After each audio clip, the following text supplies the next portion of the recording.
Assalamualaikum warahmatullahi wabarakatuh. Salam sejahtera buat sahabat Kang Asep Hidayat semua dimanapun berada. Kali ini Kang Asep akan melanjutkan kisah sebelumnya, yaitu Belenggu Cinta Gadis Pemuja Setan bagian 4. Langsung saja ke bagian ceritanya. Namun seperti biasa, yuk kita membaca. Bismillahirrohmanirrohim. Inilah selengkapnya. Jam 3 sore selesai waktu kerja. Denny langsung pulang ke rumah Sena. Setibanya di rumah, Denny langsung mandi dan ganti pakaian. Lalu ia turun ke bawah untuk menemui Mang Kohar yang mungkin berada di belakang. Dari teras belakang, Denny memanggil Mang Kohar. Dan tak menunggu lama, Mang Kohar pun muncul. Dengan setengah berlari, ia mendatangi Denny dan bertanya ada perlu apa memanggilnya. Lagi sibuk, Mang? Tanya Denny setelah Mang Kohar di hadapannya. Enggak, Pak. Sedang nonton TV saja. Ada perlu apa, Pak? Jawab Mang Kohar sembari sedikit membukukan badan tanda hormat. Mang, saya mau keluar. Mungkin malam saya baru pulang. Soalnya ada tugas luar. Jadi Mamang sama Bibi tidur di kamar tamu saja ya. Ujar Denny memberitahukan jika ia akan keluar rumah dengan alasan tugas. Namun Mang Kohar terlihat ragu ketika disuruh untuk tidur di kamar tamu.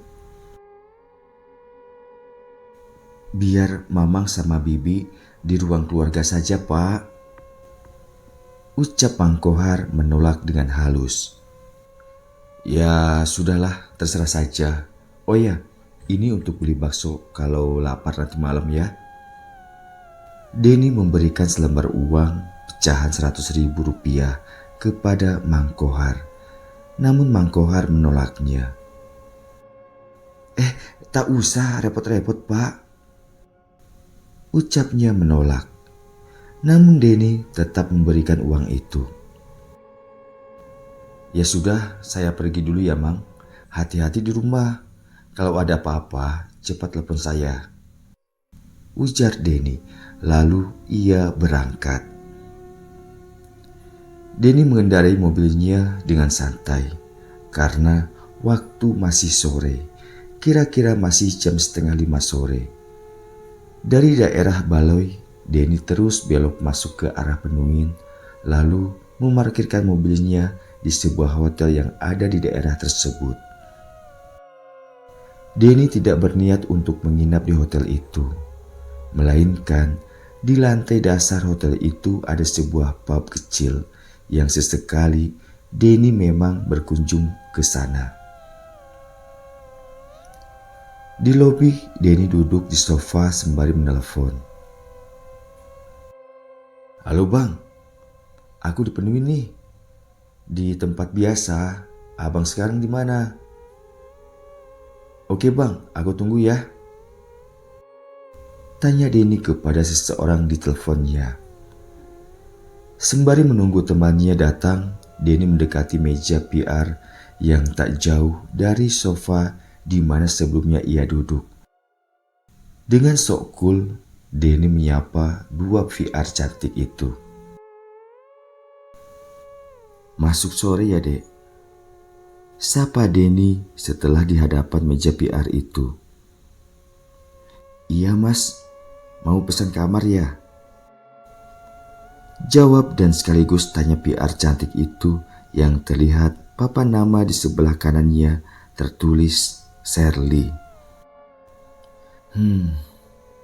Cantik juga nih cewek.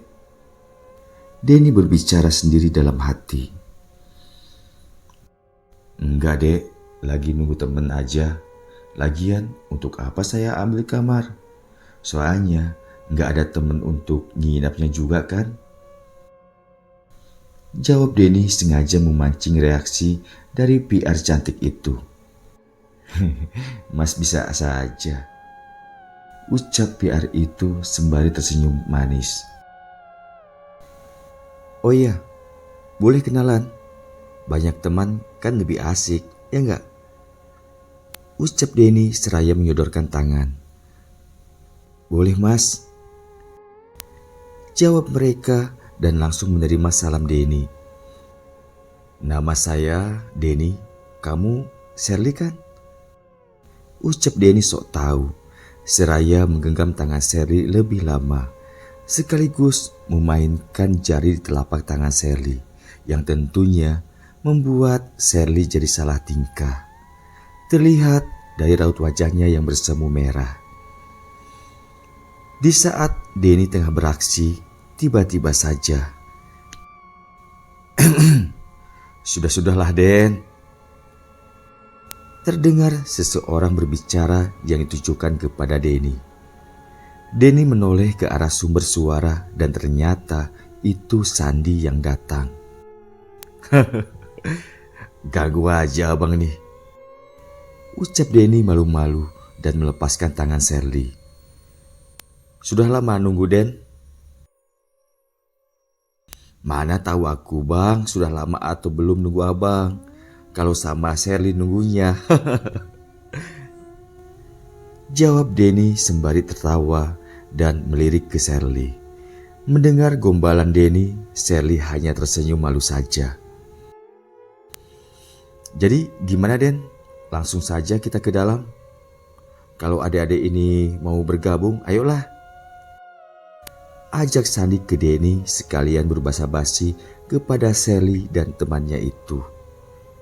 Oke bang, jawab Denny singkat seraya beranjak melangkah menuju pub yang ada di dalam.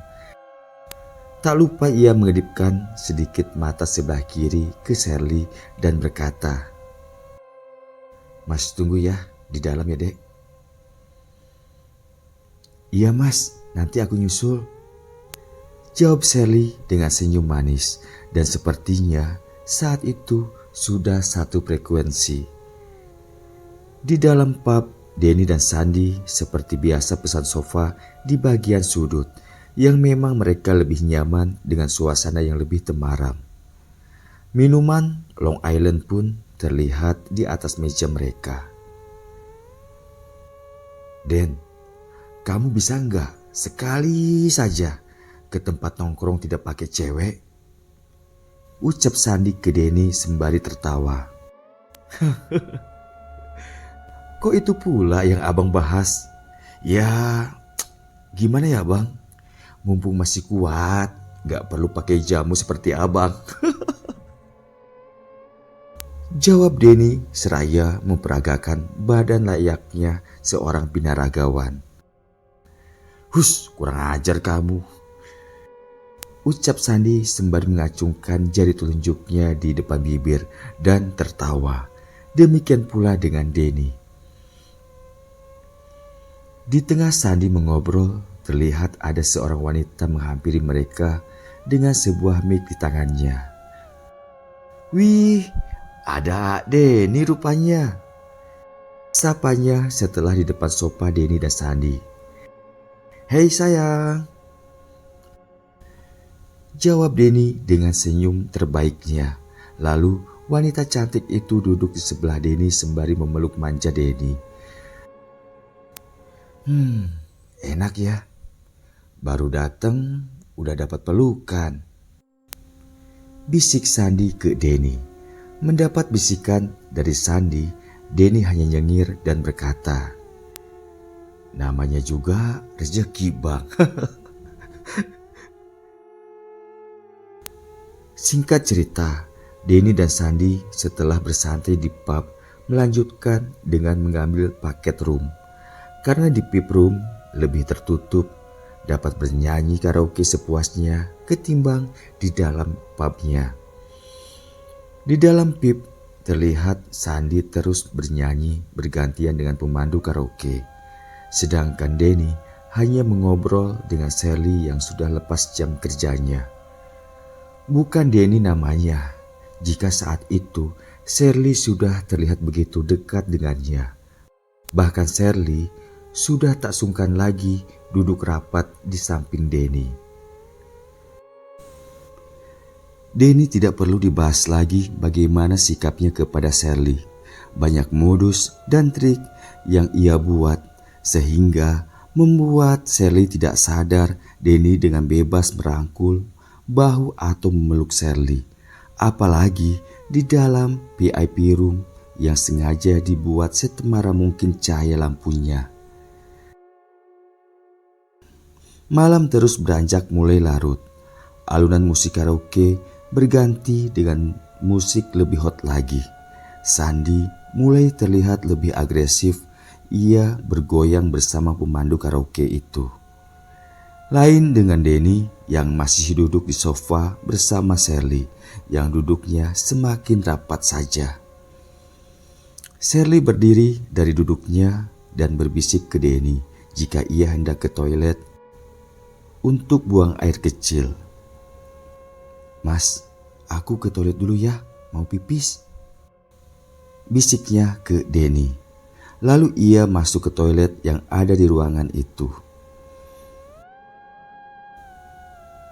Di saat Shirley tengah berada di toilet, Denny hanya duduk di sofa sembari memperhatikan Sandy yang sedang asik goyang. Sesekali Denny berteriak kepada Sandy, "Hajar bang!" ucap Denny memberi semangat kepada Sandy. Namun tiba-tiba saja tawa Denny terhenti ketika tanpa sengaja pandangannya ke arah cewek pemandu karaoke yang sedang asik bergoyang berhadapan dengan Sandy.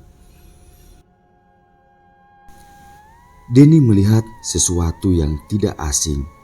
Ya, cewek yang sedang asik joget dengan Sandy itu perempuan berambut gimbal yang pernah ia lihat di kosan Pina, juga di teras rumahnya Sena waktu sedang mati lampu.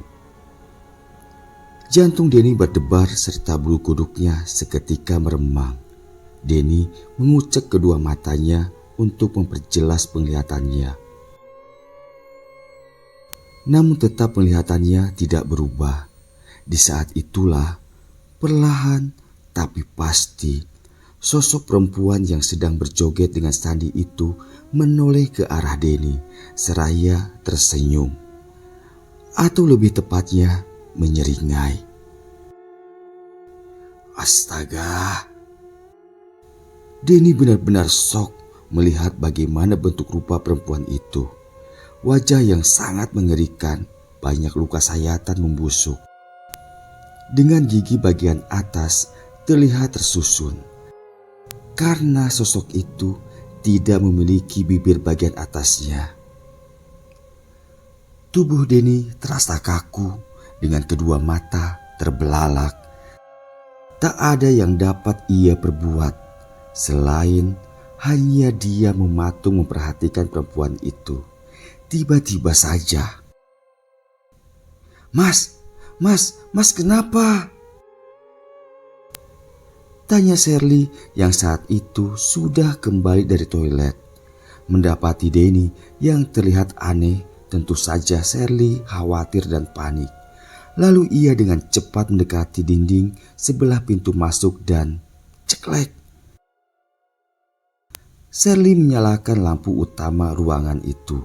Seketika di dalam ruangan itu menjadi terang benderang. Bersambung. Bagaimana kisah selanjutnya? Ikuti terus kisahnya di bagian 5. Kang Asep aturkan banyak terima kasih dan wassalamualaikum warahmatullahi wabarakatuh.